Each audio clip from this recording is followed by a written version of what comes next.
ou neef Corneels, en hoe gaan dit nog met jou?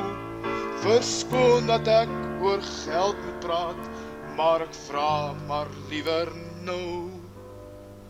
Want die ou rentiekies, die paar ou penniekies, sal ek tog baie graag vandag wou hê. Want my ou dogtertjie, 'n maties vochtertjie, sal my nog kaal uittrek en so laat lê.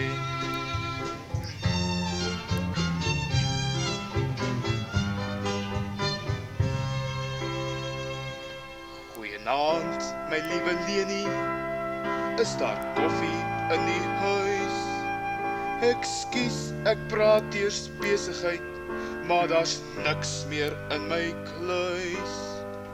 Want my ou soetliefie, my harte diefiekie, volg mos kwansuis vir slankingskuur. Maar soos sy dunner word, my soetlief minder word die klere des te duur.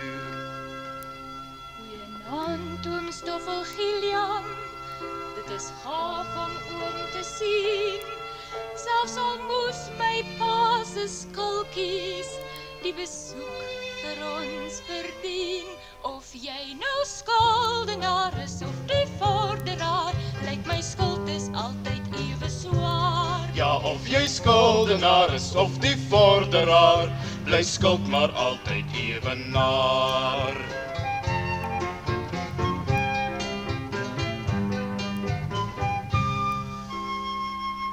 Soos ek sê, ou neef Corneelsie, my finansies lyk maar sleg.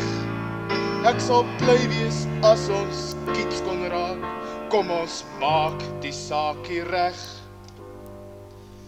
Kyk eers die groot ding daar, dit lyk 'n groot gevaar, wat kom land dit in my tuin. Klim daar 'n kerel uit 'n ander wêreld uit, die blik af verre van die verre sterre uit. Daar klim 'n kerel uit 'n ander wêreld uit, die blik af verre van die verre sterre uit. Daar klim 'n kerel uit Die interplanetaire vliegmasjien.